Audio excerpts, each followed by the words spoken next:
me generalin Clark.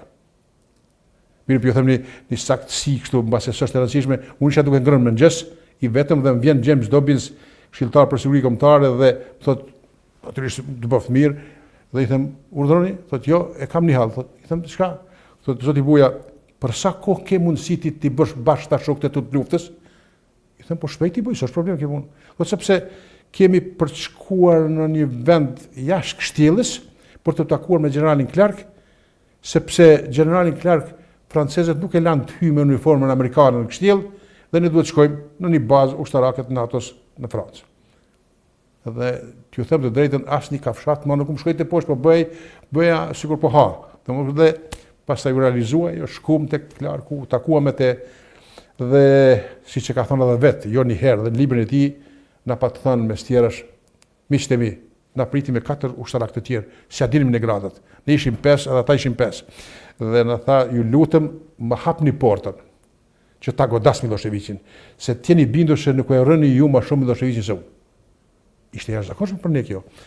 Dhe kështu domethënë ndodhi, pastaj u takuam edhe një herë tjetër me te, biseduam aty gjatë, më shumë se një orë me te, u takuam sërish me te, po pasi ndodhi pjesa e dytë e rambujes, kështu që ju them diçka në formë shakaje, po ka kthehemi prej takimit me Clarkun, po i them mikut tim Hashim, ke filluar të besosh, dhe tash ka pak po besoj.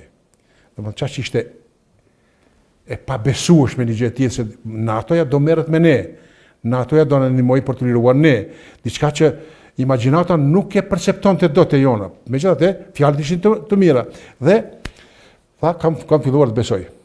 Kështu që e përmendët profesor Buja më herët për shembull Albright, është e vërtetë që ka pasur ndonjë rast që ajo ka kërcënuar që do e lë fatin e juaj në duart e Serbisë? A ka pasur momente të tilla? Unë kam pasur fatin të atakoj, po megjithatë unë nuk e kam dëgjuar që thotë kështu. Mund t'i ketë thënë shefit delegacionit, që asnjëherë nuk na e ka thënë, fjalë për Hashim Thaçin, por pse ka qenë bisedë e rëndë, por e kujdesshme me diplomaci fine edhe të kujdesshme nga Hashim Thaçi me te, unë nuk e besoj që na ka thënë, sepse as pas luftës na ka thënë ndonjëherë Hashimi që më pa të thënë zonja e madhe kështu, por se ka pas bisedë të rëndë ai vetëm në fillimet e ardhjes së saj në kështjell, unë e pranoj sepse më kujtohet kur ka ardhur James Dobbins, Robin dhe i ka thënë Hashim, po të thrasin, dhe ka shku, dhe një gjysmore ka nejtë, kur u kthy, ajo është pak brunë, domethënë, është pak i zeshkët, po ishte nxi akoma më shumë, sepse ka qenë bisedë e rëndë me siguri, dhe është dashur të mendohet, të stërmendohet, të stërhollohet vendimi dhe mendimi se si t'ja bëjmë. Natyrisht jemi këshilluar dhe kemi marrë vendimin bashkë, por ajo ka qenë e jashtëzakonshme si vendim i tij për të bërë atë miqësi që u krijua dhe u realizua ajo që është madhështoria, është ajo që është kulmorja, liria e Kosovës. Por është diçka interesante që njerëzit nuk e përfillin shumë, ata të sensit diplomatik, të njohurie diplomatike po. Hera e parë në histori, të pas 45-s, kur është kriju OKB-ja dhe Këshilli i Sigurimit, anashkalohet Këshilli i Sigurimit në një operacion kaq të madh, kaq vendimtar, kaq ndikues veprimi i NATO-s në Kosovë.